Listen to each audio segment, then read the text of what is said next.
Hello and welcome. Thank you for picking my presentation. Today, I will be proposing to you, the policymaker, the benefits of empowering the U.S. medical consumer through transparency. The truth will set you free, as Martin Luther King said. I'm Dave Bergland, MBA 537. So it's no secret that the financial burden on the U.S. healthcare consumer is greater than that of consumers in other nations. 50% of the world's pharmaceutical companies exist within the United States, and that is a relatively small portion of the world. But a disproportionate amount of those revenues comes from American citizens.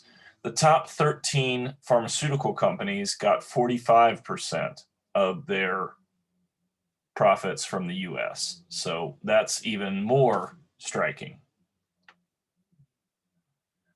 So the players involved in this, let's take a holistic view of this entire thing, are the government, the pharmaceutical companies, the healthcare providers, and the health consumers.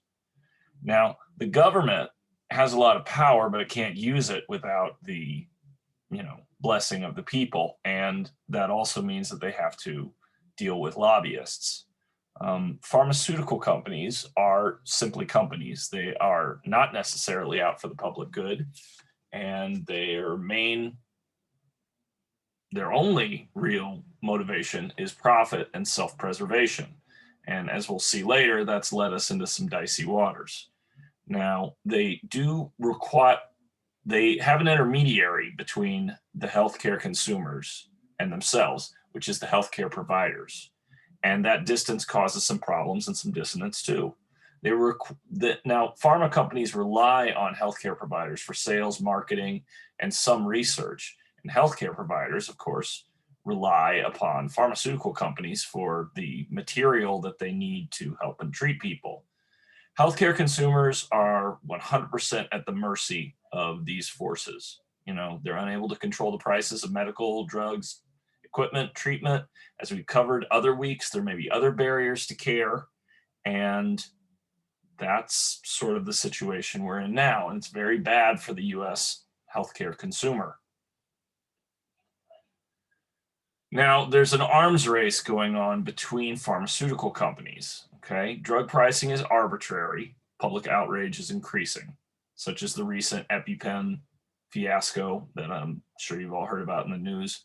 Now, the way that medical pricing keeps escalating, as I am sure that you can see, it's not sustainable. It has long-term effects on the healthcare system and the healthcare population. There will be deferred treatment. People will decide not to get help when they really should have it. Okay? So how do we get off of this? Well, if we look to the past, we may have answers for the future. The Sunshine Act of 2010. At one point in 2009, 84% of providers had financial interactions with pharmaceutical companies, and those are unusual. It could be a lot of things. It could be offering investments in the pharmaceutical company. They could be donating money for research. They could just, in some times, just find ways to give them money. So because they were unable to change that, lawmakers made it more transparent. Okay, all of the financial exchanges needed to be made public knowledge if they were larger than $10. And as a result, we have a greater understanding of what is going on. Many of the facts that we have been throwing around this week in class we may not be able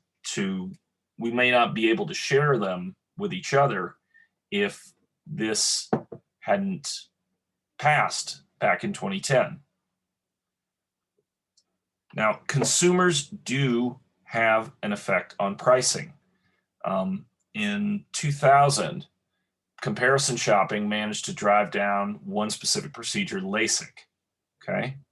We live in the information age, and with additional transparency, consumers can have the power that they need to put the brakes on this arm race. Now, My recommendation for policymakers, both in government and in pharmaceutical companies, is to push for government regulation, which requires transparency. This is going to lower costs, it'll de-escalate the arm race between companies, and it'll result in a more educated end user.